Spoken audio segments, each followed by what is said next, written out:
कहवा के को हबर लाल से गुलाल जी, कहवा के को हबर रतन जड़ावल जी, कहवा के को हबर रतन जड़ावल जी।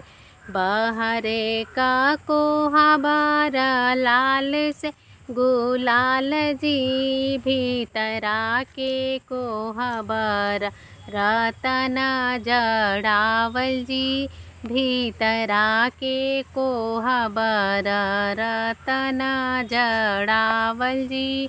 ओही को हबर सुतेले दुलहे कवन जी, कोरवा दुलहिनिया दुई सुतिया नाचित जी, कोरवा दुलहिनिया देई सुतिया नाचित जी। दूर हाट स्वामी जी हमार जी, नैहरे का चुनरी धूमिल होई जाई जी, नैहरे का चुनरी धूमिल होई जाई जी।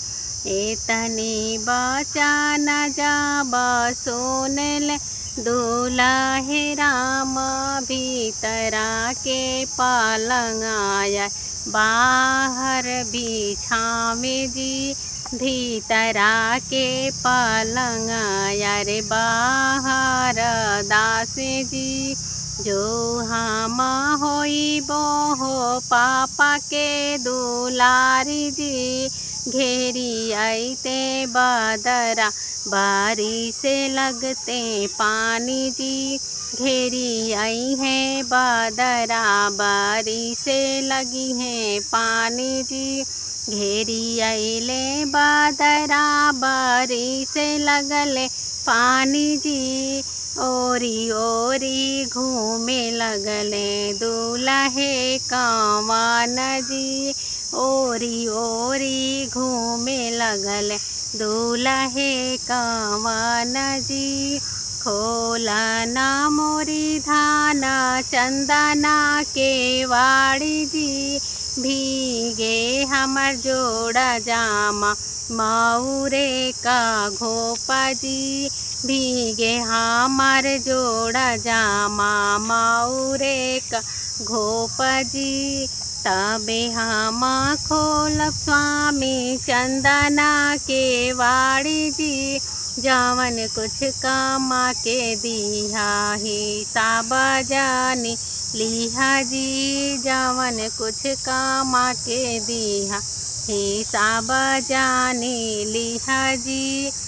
जवन कुछ कमा के देबो हिसाब नाही लेबो जी, जवन कुछ कमा के देबो हिसाब नाही लेबो जी। हमारे मम्मी का जवाब जाने दिहा जी, हमारे मम्मी का तो जवाब माती करिहा जी।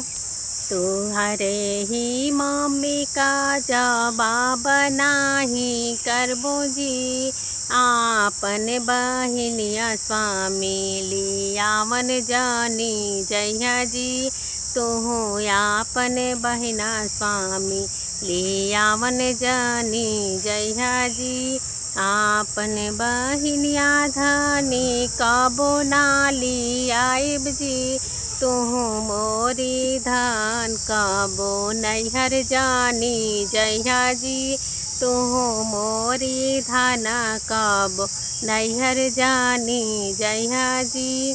आपन बहिनिया स्वामी रोजे रोजे बोलैहा जी, हमहु तये स्वामी नैहर रोजे जइबो जी, हमहु त मोरे स्वामी नैहर रोजे जइबो जी। कहवा के को हबर लाल से गुलाल जी, कहवा के को हबर रतन जड़ावल जी, कहवा के को हबर રતન જણાવલજી.